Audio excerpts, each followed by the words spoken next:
What's up, everybody? Welcome back to the channel. Today I'm going to be doing another tip video for you guys, and it's been a while. I have not done these in quite some time. I've been really focusing on the team builder series. If you haven't seen that yet, you should definitely check it out. I'm building a full 32 team league that you guys will be able to use and download all of the teams and have a whole separate world.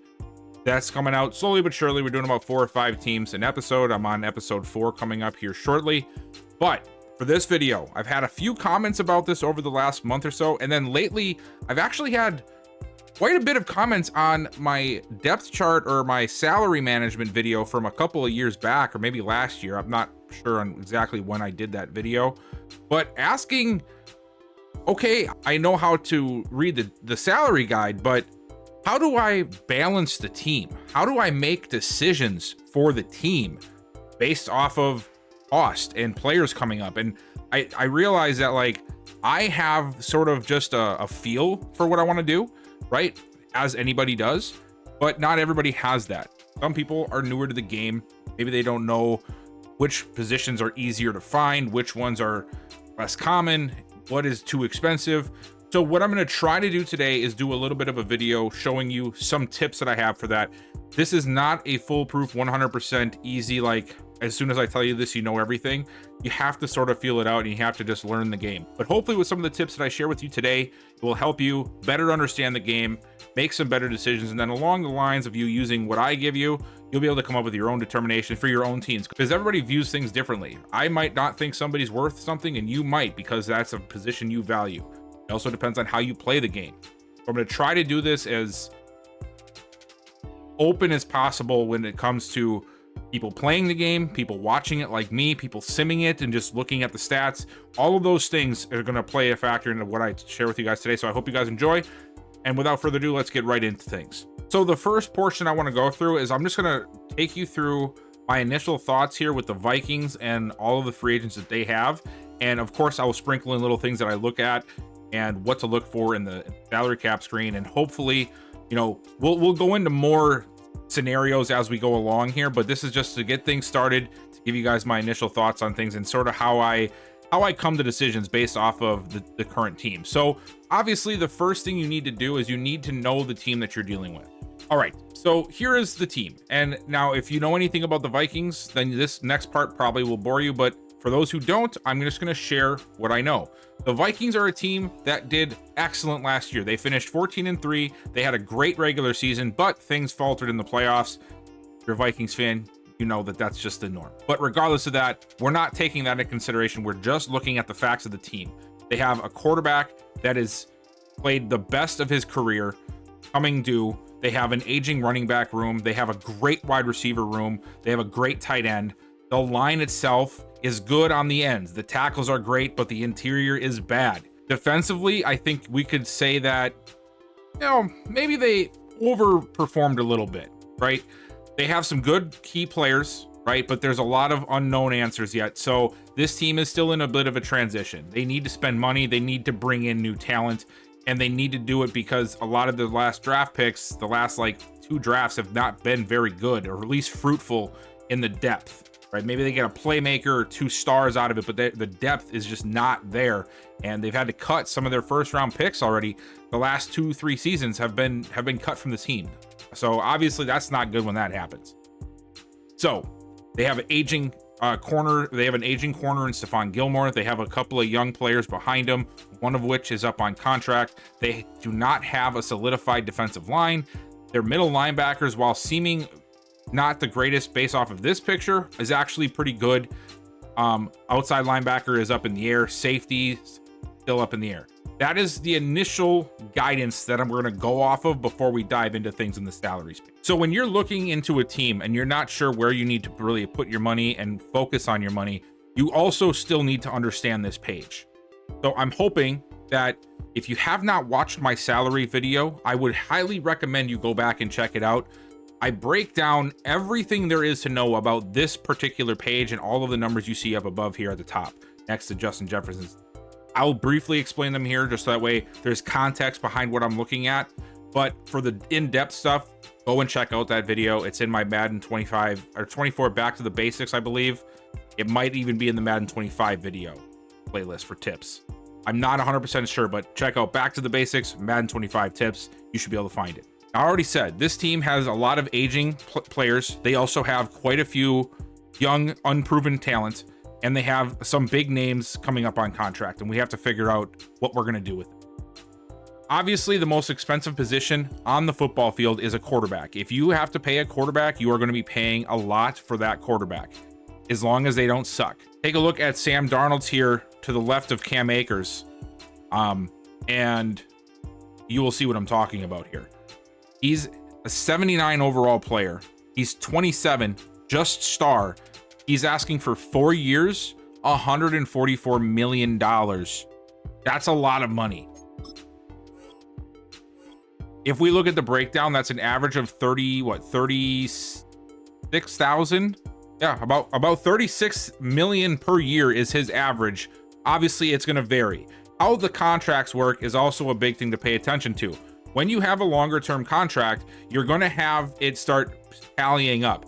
As the years go on, the more expensive it gets. You can see here in year 1, it's 33.1 against the cap. Year 2 is 35. Year 3 is 37. And then the final year is 39.3. So there is a lot of variables here. We have to consider this is a lot of money right now, but we also have to consider who are we going to need to pay in 4 years' time? And do we have the funds to give to this guy and be willing to lose the other guys? Now let's go and take a look at some of that stuff. A lot of this is going to be bouncing back and forth by position and comparing a lot of different things. And I know it's going to be a lot of information I'm throwing out there, especially if you are newer to this. But trust me, it does all make sense and it is worth to look into these things. I just happen to know this stuff because I've been playing this game my entire life. I know these teams and how the cap works very, very well. I'm just trying to help you guys understand it better. So I know I'm going to be saying a lot of stuff. I'm going to be going back and forth a lot. It's all for good reason. So now we have 22 million in cap space this season. That, however, will not determine what happens in our re-sign because that is for next year. The number that you see up above me here is the number we need to worry about, that 97 million. That is how much unspent money, available money we have going into next season. It has no bearing on this season. All contracts from this season, even if re-signed, will stay true to the number. That will not change. So we don't have to worry about only having 22. But 97 million with a contract for a quarterback is going to eat a lot of it. So let's just say I decided that I wanted to sign Sam Darnold without looking into anything. That's going to bring our remaining cap down to $63.8 million. That's not taking into account any player that decides maybe we don't want anymore and we're going to cut them and take a couple mil hit on the cap. It doesn't account for any rookies over the next 3 to 4 years coming due on their contracts and they end up being stars. We want to sign them. It doesn't account for free agents. It doesn't account for your draft picks because keep in mind, you're still going to have 10 to $20 million taken away from that cap room when it comes time to the draft. So you almost want to just take away 10 million right off the bat. So let's just pretend for funsies. That's the second video now I've said funsies in, and I'm not sure why, but please forgive me. Anyway, we're going to pretend that we only have 50 million to work with because maybe we have a few extra draft picks and it's going to cost us quite a bit. So we're going to have 13.8 million set aside for our upcoming draft class. That's still not including any re-signings, any free agents, and anything down the line that is going to come due while we're paying this man above 35 million a year. So what I'm trying to say is it's very difficult to pay a quarterback. Now let's go back to my original thought. So we had 50 million to work with, right? If we re-sign Sam Darnold. The problem here, and even a better, not even a problem, a good thing, we have JJ McCarthy. McCarthy was drafted first round this past draft. He's young. He's only 21 years old. And he is on a 4-year deal, which will be 3 years remaining once we get to next year. So you have a free 3 years look at those numbers, 3.8, 3.97, 5 million, and 5.881. That's a very cheap quarterback contract. You see a lot of teams trying to do this where they draft a quarterback and then they try to win big while that quarterback is on that rookie contract because it's so much under the market value of what a quarterback is. Even a backup quarterback, Sam Darnold, when he came to the Vikings last offseason, he still sucked. He was deemed a horrible quarterback. He still hauled in $10 million because that's just what the market is. And I'm not saying that because I'm a Sam Darnold hater. I loved watching him play this year. I'm just, this is just the facts of the case.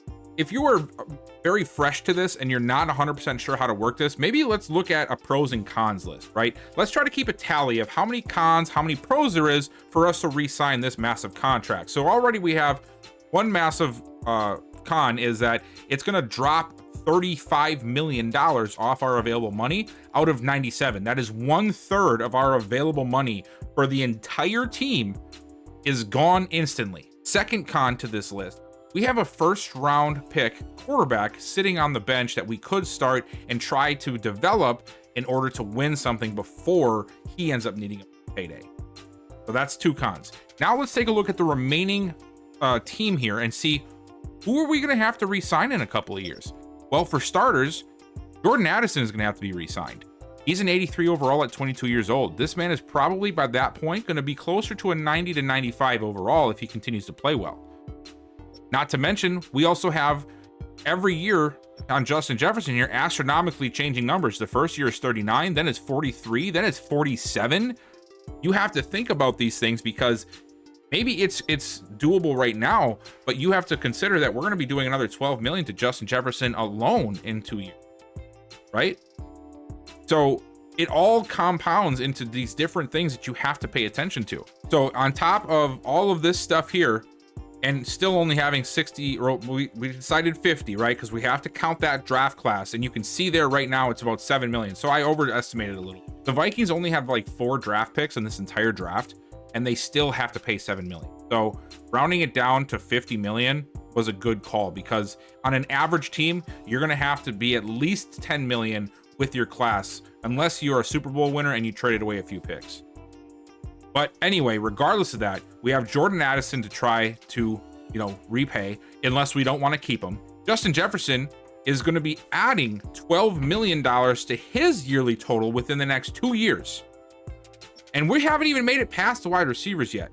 Luckily, we have TJ Hawkinson for 4, but that's another big contract that's going to be coinciding with a Sam Darnold contract. We're good at tackle. We don't have an answer at guard, which means we have to find starting guards. Can we do that all through the draft, or do we have to go after a big ticket free agent? If we have to go after a free agent, you can count your stars. It's probably gonna be 10 to 15 million against the cap for that guard, right? If he's a quality guy. Let's just say maybe you find 2 average and a good quality guy. So maybe you have 20 million total between 3 people to come in and fill in for the rest of the line. But now with that 50 million, take away another 20. Now we're at 33. We haven't even touched the defense yet because of that one re-signing. We're good here, but look at this. If we want to keep Brian O'Neill, he's going to have to get paid the next 3 years. That's going to coincide with this contract as well. There's a lot, and this defensive line needs to be completely retooled. It needs to be retooled. There's nobody here. Harrison Phillips is the best thing about this whole entire D-line, and that's not saying a lot in Madden. I do like him as a player in real life, but in Madden, he's a 77 overall, 28-year-old, and he's the best thing that this team has on the D. So you need to buff that up too. Outside linebacker, Van Ginkel was amazing, but his contract is only 2 years long. 29. There's going to have to be a replacement done in here.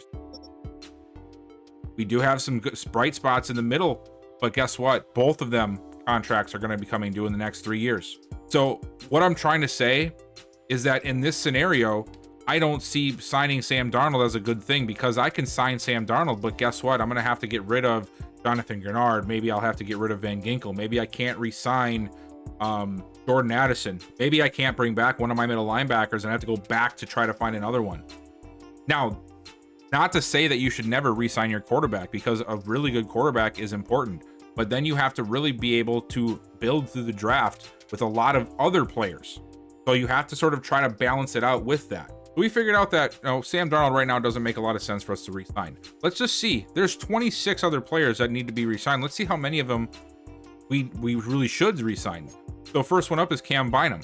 Good free safety. He's still only 26 years old. This could be a good re-signing. He is going to take 3 million, 3 years, 25 million, which is about 7 to 8.5 million per year on average against the cap. Going to bring us down another 8. So now let's go back to that 97 and let's start looking at things even without Darnold's re-signing. We're going to let him go. Now we're at 89.1 after Cam Bynum. Byron Murphy had a very, very good year. Same age, same rough overall, but he's our starting corner. He's going to be wanting to come back. He wants a 2-year deal, about the same. and he's going to bring it down to 89. So we're going to take off another 8 million. We're going to say 81 million left after we re-sign Cam Bynum and Byron Murphy. If you ever need to start to get a running back, just re-sign the ones they're usually very cheap, and you can find a plethora of them in free agency or the draft if you need to. So you don't even need to feel the need to re-sign them. But if you are tight on money and you know you got to put money towards a running back, re-signing one will be beneficial as well if you don't feel comfortable with the picks you have in the draft for them. I would always recommend going to the draft for a running back position because they don't last as long and they can benefit your team right away. But a guy like Cam Akers, for instance, he's only asking for 7 mil over 2 years. That's about 3.5 million a year.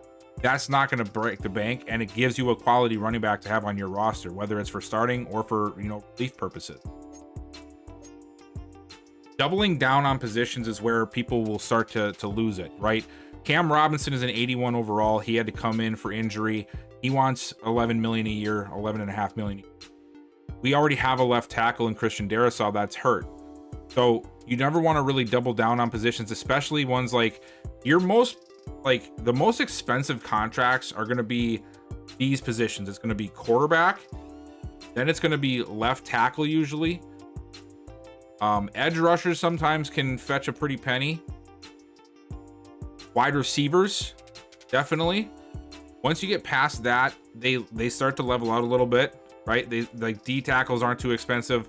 Most of the interior line isn't too expensive. Your corners can be expensive if they're really good, but there's so many of them that it sort of makes it weaker, because what you're going to see is that your players are going to request money based off of their finishing in the league where they're at. So like if you have the number one quarterback in the NFL ranked wise, he's going to ask for number one quarterback money. There isn't a thing that they can look at stats and say, oh, well, I suck this year, I shouldn't expect as much. No, they're still going to ask for the same amount of money because that is where their level is in the overall archetype. And if their overall is there, their payday is going to be there in Madden. So that's something to really take into consideration. So I went through all the players that I would re-sign if this was my situation right now. And we have, 56 million left. Yeah, 56 million. And we still have a lot of holes. So what I'm going to do now is I'm going to fast forward to the first week of free agency, because I'm not going to re-sign any of these players either a little bit farther down on the totem pole for overall wise. They're too expensive for their overall, or they're just a little old, and I'd rather just bring in some new talent. So I'll see you guys in a minute. All right, so we made it to the offseason. Now we're in the re-sign stage. We're going to take a look at this and see what exactly things are looking like. So we right now have 82 million in cap space. That's probably due to the increase in the cap, which is something that you will be able to count on every year up to a certain point. After a certain point, though, cap does not go up anymore in Madden. So for the first, I think it's 5 to 7 years or somewhere in that range. I figured it out before, but I don't know what the number is off the top of my head. It will steadily increase. So right now we're sitting at 82 million, but take a look at what we have. Our total cap space is 88.1. Because we have no draft picks, we're actually at 5.58 million for our rookie reserve, which is a very small amount. Like I said before, it's usually going to be between 7 to 10, sometimes a little bit more if you have higher draft picks or more draft capital. But let's look and see what we have, though. And keep in mind, we have 88 million left. That's it. 88 million. We have our starting quarterback not under contract, our backup not under contract, our backup's backup not under contract. We have our starting running back not under contract. We have our fourth and fifth receiver, which I'm not too concerned about. We could probably replace them through free agency or even in us drafting a guy, right? But still, that's still something that'll need to be addressed at some point. One of our tight ends is gone. That's fine. Our backup, which we weren't going to bring him back anyway, that was more of an injury situation. I'm not going to hold that against the team or a cap situation, because that was just an in-season move to try and, recover from Darrisaw being hurt. We don't have a backup left guard. The rest of our line is fine, but there's a lot of 1 and 2 year deals here, which means that a lot of these guys are going to have to be re-signed soon. Defensively, we don't have a left end. I mean, both of them are really old and not very good. So, but still, that's 2 guys that we're going to have to sign. We have our backup is going to be leaving, so we only have this guy who's technically our starter, but really shouldn't be a starter on any team. So we need another right end. So 2 starting worthy defensive ends and a reserve or a depth guy. D tackle's good. Linebackers I think are good. I still want to bring Bo Richter back. Don't need anything at middle linebacker, and we are good over on this side, I think, for sure. Corners, though, we need corners. Our starter is now 34. I don't want to re-sign him. Some of our depth guys are above 30, so we're not going to re-sign them either. But right now, Byron Murphy's our best corner at 82. We have 75 with Mekhi Blackman, but then we fall off a cliff down to 69 with Kelvin Joseph, Nashawn Wright at 68, and Dwight McLaughlin at 66. Oh, and if you're wondering what happened to my camera moving to the shirt I'm wearing and to the lighting seeming different, that's because I started recording this one random night last week and then started not feeling too hot, and then I stopped recording and doing anything for like the remainder of the week. So I'm back now finishing this recording, and I'm just picking up right where I left off. So you're not crazy. This all did happen, and there you go. Safeties we are good with. Harrison Smith retired. That does not surprise me. So we do need potentially a safety, unless we're okay with Josh Metellus. But the point I'm trying to get at is we have $88 million available to us. We need to fill a ton of positions, not just starters, but also backups. So now I could sign a few more of these guys, but let's look at this. If we decided we wanted to re-sign Aaron Jones at this contract, 2 years, 14 is not too bad, right? It's going to bring us down to 75. Can we find a better running back? Probably. So let's just assume we're not going to bring him back. Sam Darnold, if we want to bring him back, well, it's going to drop us all the way down to 46 million. And we already know that we need at least a receiver, a running back, 2 starting defensive ends, corners, potentially a safety, and a bunch of depth between all of those positions. With 46 million. And pay for a draft class, of course. So now this is where this comes into play, for what I was saying before. Like, a lot of the times you have to make a very valid decision when it comes to who you're going to pay. If you're going to pay a quarterback a second contract or even a third contract, you're going to be paying like a good chunk of that money straight to the quarterback only. Like, out of your entire cap space, maybe like a fifth up to a quarter of your entire cap space on one player. And now you have 52 other guys that you got to pay out of the remainder 4/5 to 3/4 of your cap space. And a lot of the times it's just not possible, because when you get these guys up on contract, they're big contracts. Like, let's take a look around the league and see some of the other re-signings that have happened so you can see the size of these contracts. Rasul Douglas, not a very high-end player, of quality corner, but he had a 10-year, a $9.23 million contract for 1 year. Nick Chubb, 3 years, 27, that's $9 million a year. An outside linebacker who's, mid 70s, $5 million a year. A veteran pass rusher, Khalil Mack, 20 years or 20 million for a year. Now that's an outlier. That's not a common thing, but you can start to see the trend here.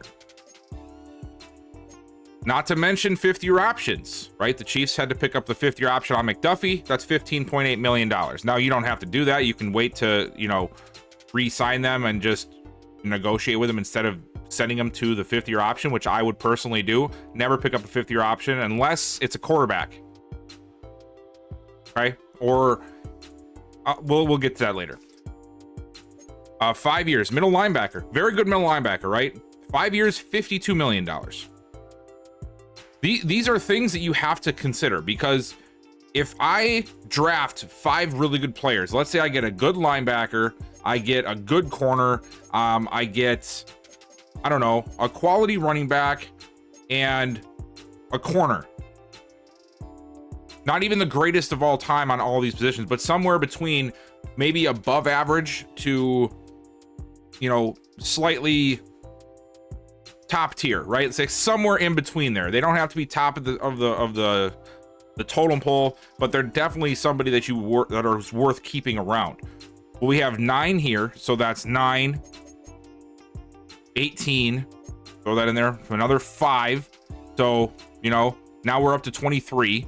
Let's say you develop a corner, and let's just not even say 15. Let's say they want 12 a year, right? Well, now we're up to 35.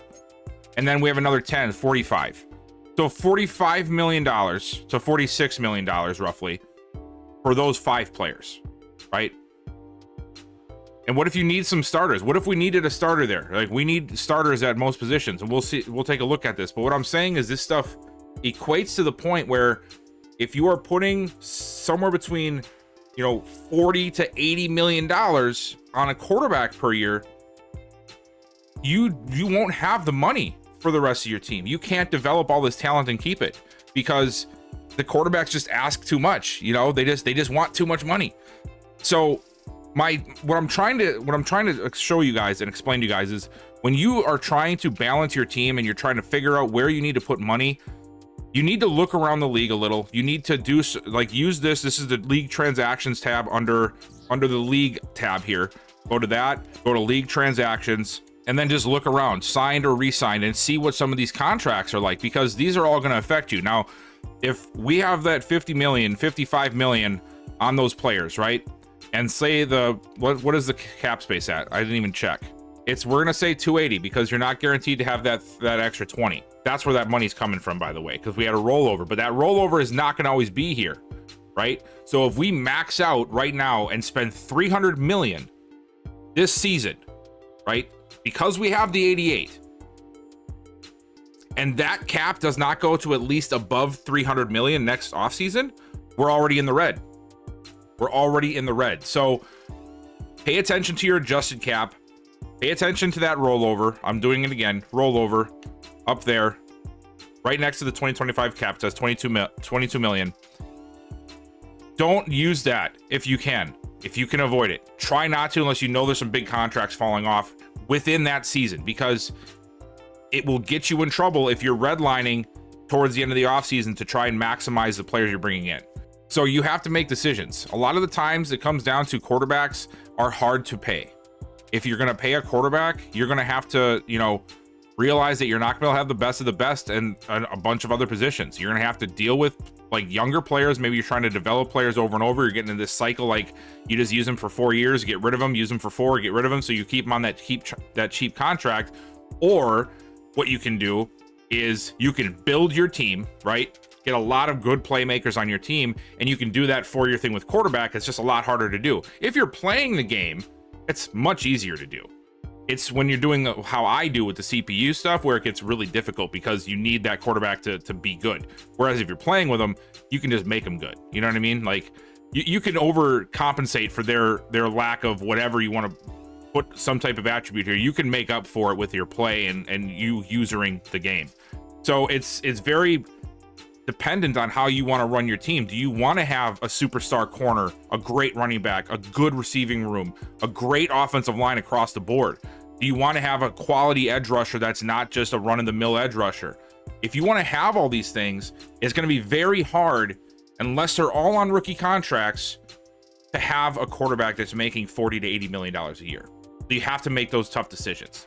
So now that I've run through all that, I know it was a lot, okay? Now I want to show you guys certain positions that you can target for the draft and that you should not worry about re-signing. So quarterback, I'm going to leave that up to you guys, how you want to run your team. I personally think quarterbacks are very important. If I can try to make them work, I will. But if it gets too much, I'm not going to take them. I will draft somebody new. That's the way I work it. And I mean, this is a 79 overall quarterback that's close to 30, and he's still asking for $40 million. You got to think about that too. Imagine that's a 25-year-old who you've got up to an 87 overall or 88 overall, and they're like top 5 in the league. They're going to be asking for like 80 million. That's literally almost a third of your entire cap in that one player. Unless you're absolutely in love with a running back, I don't think you should ever pay one. You can find a plethora of them in free agency. You can find a bunch of them in the draft. You don't have to pick them high. You can find guys days 3 to 4 that are going to come in at a 73 to 75, 76 overall. You can plug them in and they'll play. They'll work well. Fullbacks not going to really count a lot against your cap regardless. I mean, if you have a better one, they will, but don't worry about that. Wide receivers, draft them. If you want to keep like one guy maybe 2, depending on how high of an overall the second guy is comparative to the overall. Like if I'm here with Justin Jefferson, right, I would consider keeping Jordan Addison, but if he gets up to like a 90 overall by the time his contract's up, I might not be able to, because now he's also going to be asking for a huge payday, and now we're taking up 2 huge wide receiver contracts on our offense, and it's not even accounting for the quarterback. And unfortunately, this is the way it has to be. You always have to be thinking about your quarterback and what they're going to ask for, because if the quarterback is going to be on your team and they're not on a rookie contract, they're going to be expensive. That's just the way it is. There's no way around it. But wide receiver, you can draft a lot of wide receivers. Unless you're absolutely in love with a guy, don't pay him. Seriously, you can find receivers very easily. Tight end, another one. Just draft them. They don't ask for a ton of money, just draft them. Linemen, on the other hand, I would sign. The reason for that, and this is also dependent on your belief. If you're looking at the overall, if you're looking at their ratings, just sign them. Because the guys you get out of the draft are going to be usually one-sided. Not a lot of guys come out of the draft in Madden anyway, and they are good at agile, they're good at power, and they're good at pass protection. There's like usually one of the 3 is really high, and then maybe the other 2 are lower, or maybe one's like just bottom. Like I've had a lineman that comes in, he was a 75 overall pass protector. He was a 61 overall power runner or power blocker. Not good, right? But they are hard to find and they're hard to develop, which is why I say you should pay the lineman. I would say the same for defensive linemen. Pay the defensive lineman. I don't like having to keep finding new edge rushers and defensive tackles, so I would just pay them. Linebackers, depending on what type of defense you run, if you run a 4-3, I would consider drafting. You can usually find a pretty good linebacker in the draft that runs 4-3. Just look for the run stopper / pass coverage guys, and you should be able to fill your spots. And even if you are running a 4-3, you don't really need a third to be that good, because most of the time you're gonna be running on a nickel, and nickel's only gonna have 2 linebackers on the field. So just make sure you have 2 quality middle linebackers, and you should be fine. Usually corner classes are pretty good, so I don't think I would worry too much about paying corners, unless again you really love somebody. If you get them up to like a 90 overall and you just really like the guy, go ahead and sign him, but never do more than 1. You're gonna have to cycle through guys for that. And safeties, just draft them. You don't need to re-sign these guys. One thing to keep in mind is when you're looking at this analysis here, you see how it says Cam Bynum is the number 10 ranked free safety. Their contract demands are going to not only be dependent on their overall and their age, but it's also going to be dependent on their placement in the league. If they are a high, like he is top 10 at an 82, which is why he's asking for $10 million a year. If he was an 82 overall and he was like the 20th best, he's not asking for that much money. So that also plays in a big part of it, and you have to think about that stuff every time that you're re-signing these players. Now what I want to do is we're going to leave this team the way it was, and I'm going to send us to free agency, and I'm just going to show you the kind of contracts you're going to see in free agency and give you my thoughts on it. All right, so here we are. We are in free agency. We know what we need. We have $82.5 million to work with. Let's see what we can do. So Sam Darnold, again, we've talked about this, about $40 million a year, 39.2 if you want to be very specific. Russell Wilson now down to a 75. He's still asking for 21. Mac Jones here, very low overall, 26 years old, still asking for 9. We don't have a backup. If we want a guy here for JJ McCarthy and we're going to roll with him, we're going to need a guy to back up, but we don't have a quarterback right now. All right, now we're bringing the camera back over to the other side because I want you to be able to see the names, and all the good stuff is up top here. Who cares what their ratings are? We're not looking at that right now. Aaron Jones is here. Like, this is what I was talking about when I said you can find running backs. You don't always have to re-sign them. Like right here, Jaylen Warren, 81 overall, 26 years old. Jordan Mason, 79 overall, 26 years old. We can sign one of these guys, and we don't have to worry about re-signing. And he wants, what does he want? $5 million a year? Down from $7 million a year from Aaron Jones? Sure, let's do it. Now, the other point here, though, is, I'm going to bring this up a little bit so you can see this, though. Are they going to want to play for you, right? That's another big one. So he has a pretty decent interest in us, so we're going to go ahead and make an offer on him. You can see right above me here, teams interested says 0. So we know we're safe there, but that's one of our 5 players for this wave, right? But if you're going down this list, I mean, just look at all these names. I mean, I'll take any of these guys. If they're at least a 74 and 20, I'd say 26 or under, you can roll with one of them if you have to, and then draft a guy, right?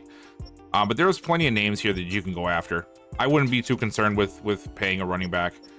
Wide receivers, we know we need to replace a few guys. Let's just go down the list here and let's see if we want to bring on some more, maybe some younger talent like Tutu Atwell here.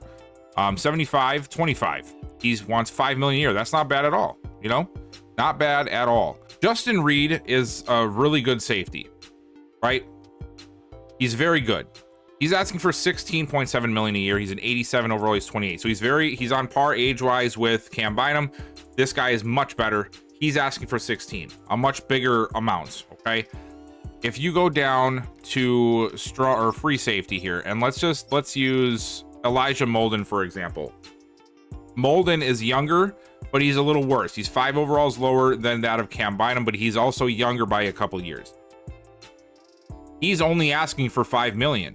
Do you want to know why? It's not just because of those two things I mentioned. It's also because of the fact that, you know how many 77 to 80 overall safeties there are in the NFL?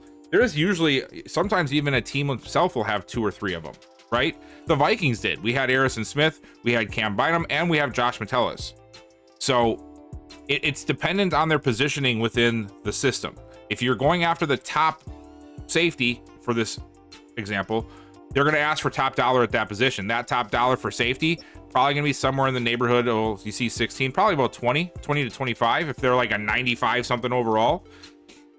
And looking at the disparity with some of these things, like if you go to Chase Young, this is why I say resign the defensive ends. Look at Chase Young. Yes, he's a 79. I get that, but he's only 26. He's star development, only asking for 10.7. That's not bad for a quality edge rusher. You're not going to get somebody better than that out of the draft. Maybe you will for the future, but like as of right now, you're not going to get something better than that out of that draft, unless you find like a generational prospect.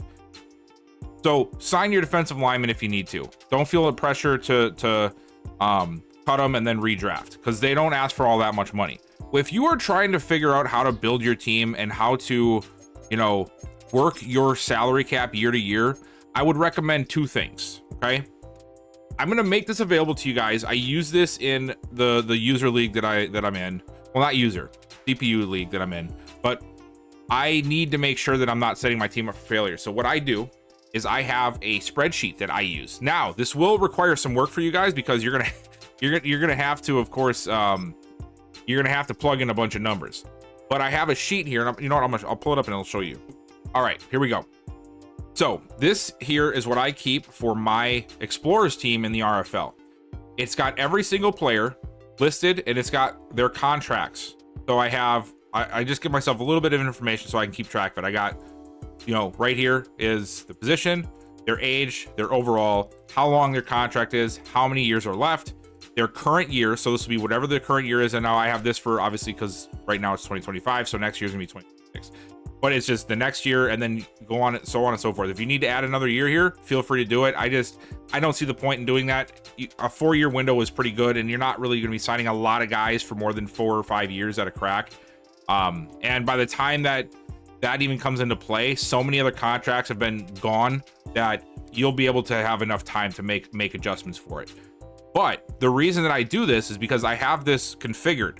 Okay, I have this configured to where if PS is here in current slot, I'm going to show you this here. They have this right here, right where I just moved my camera from. You see that practice squad? So I know exactly that it'll automatically fill them there. And if it has free agent, as you see, and if it has free agent listed here in the next year slot, which means this is their final year, it automatically populates them on this line here for me. So I know who I have coming up to as free agents, who I have on my practice squad that's not accounting for my cap, but somebody I will have to keep in consideration for future cap. And then down at the bottom is where the fun stuff happens. These are all configured to automatically, you know, do what I need them to do. So I just put my cap number in here, what my cap is per year, and then all I have to do is put my penalty in. That's it. This tallies how much is spent here. If you follow my so like 1.42 is 1 million, 1.42 million. If it's 880,000, it's going to be 0.88, right? See how that I worked that? and it adds them all up. So this is telling me that out of the 270 million that I have for my salary cap, I have spent 253.35 million of it.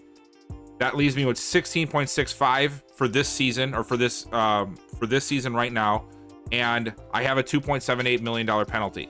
I don't know what my next year penalty is yet, so I don't put it in there, but I will. And now this also tallies every single year, so I can see. And then I have this spot here that I just highlighted. This tallies how many people are filled in, have some type of value in the bar. So this means obviously I have 53. This means as of next year, of my current team, 46 of them are under contract for next year.